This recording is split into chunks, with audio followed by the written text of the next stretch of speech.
How do you do, everybody? So today I'm going to be answering another set of 5 questions for you, just because it's what's easiest at the moment. So let's get started.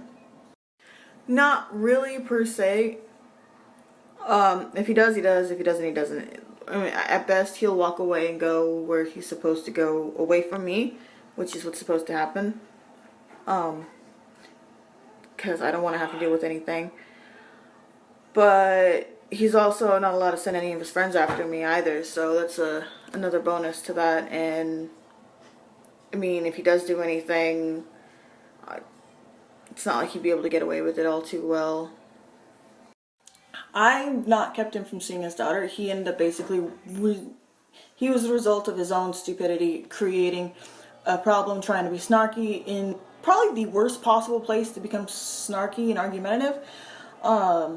He basically called me a whore in the courthouse, decided he wasn't going to pay for the daycare place where the transfers were supposed to go on, decided he didn't want to cooperate with me anymore when I said, you pick a person to do the transfers and drop off the quorum with. And he just changed it immediately after that, saying that I didn't give him enough options to choose. When I said, just choose any random person, I don't care, someone you think you can trust to transfer quorum back and forth. And then also so between calling me a whore in the courthouse, not complying with the rules and regulations, he also decided during the second time that we ended up in court, he was trying to make me drop my injunction. He didn't want to have anything to do with her or me. He didn't want to even hear about her until I dropped the injunction, because he didn't care.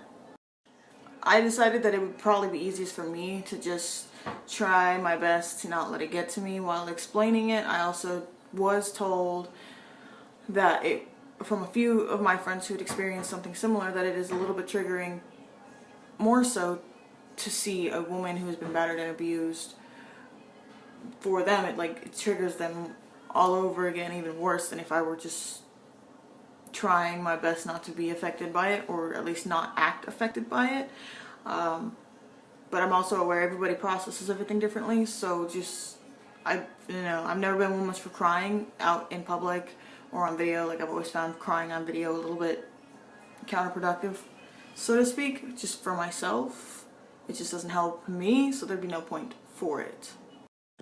I'm not too entirely sure. So there was the chick right after I found out I was pregnant at Hurricane Irma, then the 2 chicks I was supposed to be friends with, then there was the 2 chicks shortly after I'd given birth, then there was a chick up in Chicago that I'm not sure was a chick. It was, but there wasn't. But then after he sat there and hung out with her, his homophobic remarks and behavior started dying down. So that was a really big relief that finally fucking happened. But I stopped giving a crap after a little while. It really didn't take very long for me not to give a crap. There was lots of chat sites and such, so I wouldn't be able to tell you an accurate number, but I know that it was at least a minimum of 5, anywhere from 8, between 5 and all the way up to 11. That's just the people that he was banging.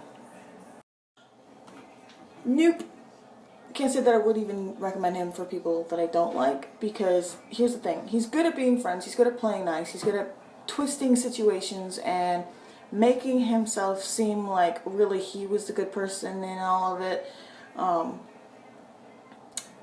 And so the mental just tomfuckery that he would do to somebody's mind after he's decided he owns them would just be not something I could handle having on my conscience. So I don't think I could ever recommend him to anybody. Period. Alrighty, you guys, I've still got a slew of more questions to answer in little segments of videos like this. So if you've got any, go ahead and send it in. If it groups under a specific type of question, I will be sure to answer it under that wording. But if you've got a brand new question that I haven't answered yet, that you think might be something unique to yourself that you would like to have answered, or just general curiosity or whatever, just go ahead and just either PM me on my Instagram or message me or leave a comment on my YouTube. Anything like that, go for it. Yeah. Hey, gotta go now.